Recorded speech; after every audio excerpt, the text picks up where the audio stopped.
सांगली जिल्ह्यातली ही गद्दारी आम्ही सहन करणार नाही। एक वेळ पक्षाने आमची हकालपट्टी केली तर चालेल, परंतु काँग्रेसच्या या नेत्यांना परत येणाऱ्या विधानसभेमध्ये आम्ही विधानसभेचं तोंड पाहू देणार नाही। काल परवा 2 दिवसांमध्ये काँग्रेस शहरचे जिल्हाध्यक्ष पृथ्वीराज पाटील यांनी निवडणुकीनंतर काँग्रेसच्या सर्व पदाधिकाऱ्यांना, सर्व नेत्यांना जिल्ह्यातील स्नेहभोजनाचा कार्यक्रम ठेवला होता। त्यांनी अधिकृत पत्र काढून विशाल पाटील जे बंडखोर उमेदवार आहेत काँग्रेसचे यांच्यासह सर्वांनी एकत्र यावे, आपण निवडणुकीच्या काळामध्ये केलेलं काम याच्यासाठी सर्व कार्यकर्त्यांना स्नेहभोजनाचा आस्वाद, आनंद आणि परत एकदा नव्या उमेदीनं नव्या विधानसभेच्या कामाला लागण्याच्या सूचनेसंदर्भामध्ये स्नेहभोजनाचा कार्यक्रम आयोजित केला होता। खरं तर सुरुवातीपासूनच आम्ही सांगत होतो, महाराष्ट्रामध्ये 48 लोकसभा मतदारसंघापैकी एकमेव सांगली लोकसभा मतदारसंघ असा होता की ज्याच्यामध्ये काँग्रेसनं पहिल्या दिवशीपासून गद्दारी सुरू केली होती। या बाबतीत सातत्यानं आम्ही सांगत होतो, या बाबतीत आम्ही सातत्यानं वरिष्ठ पातळीवर सूचना करत होतो। राष्ट्रवादीनं देखील सुद्धा सुरुवातीला या ठिकाणी आम्हाला मदत करण्याची भूमिका घेतली, परंतु शेवट काय झाला हे सुद्धा आपण सगळ्यांनी पाहिलं असेल। सुरुवातीला जवळजवळ 70% राष्ट्रवादी ही विशाल पाटलांच्या बरोबर, बंडखोरांच्या बरोबर गेली। खरं तर वाद हा काँग्रेस आणि शिवसेनेचा होता, राष्ट्रवादी का गेली हा आमच्या पुढचा प्रश्न होता। उर्वरित जी राष्ट्रवादी होती त्यांनी अधिकृत उघड भारतीय जनता पार्टीचं काम केलं।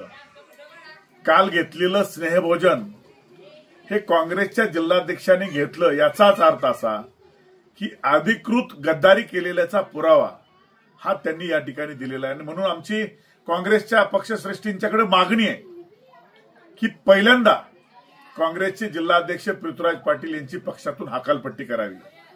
आपण विशाल पाटलांची हकालपट्टी केली नाही याचा अर्थ असा समजायचा का गल्लीपासून दिल्लीपर्यंतची सर्व काँग्रेस ही विशाल पाटलांच्या बरोबर उभी होती? हे आम्ही म्हणत नाही।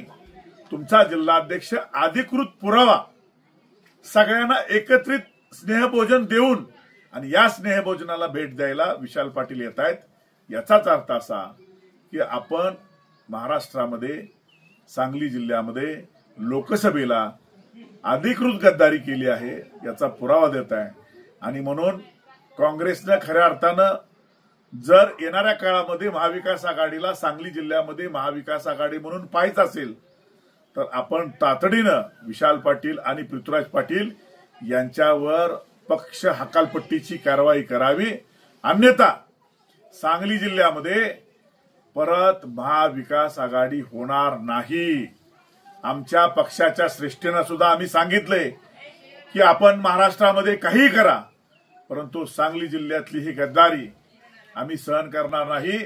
एक वेळ पक्षाने आमची हकालपट्टी केली तर चालेल, परंतु काँग्रेसच्या या नेत्यांना परत येणाऱ्या विधानसभेमध्ये आम्ही विधानसभेचं तोंड पाहू देणार नाही।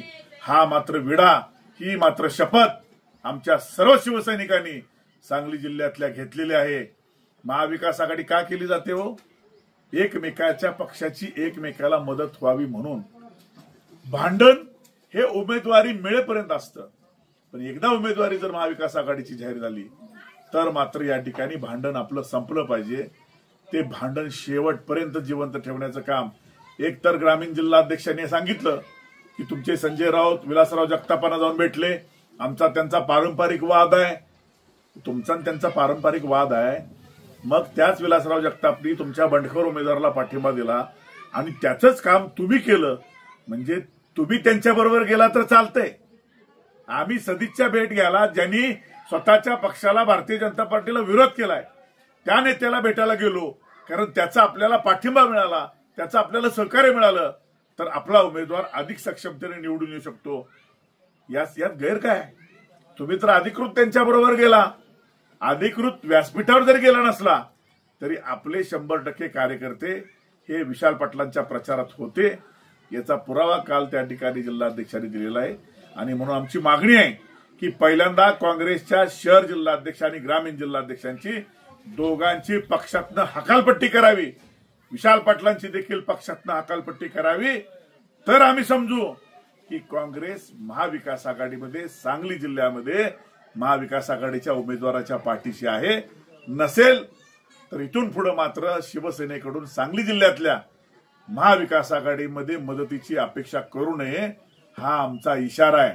येणाऱ्या काळामध्ये मला माहिती आहे सांगली जिल्ह्यामध्ये आमची ताकद किती आहे, मला माहिती आहे. काही बाजार बुनग्याने आम्हाला सांगितलं तुमची लायकी काय, व आम्हाला माहिती आहे आमची लायकी काय. आमची लायकी निवडून येण्याची नसली तर आमची लायकी तुम्हाला मात्र पाडण्याची 100% आहे. हा इशारा मी आजच्या या निमित्तानं देतो. माझी पक्षश्रेष्ठींना विनंती आहे की याबद्दल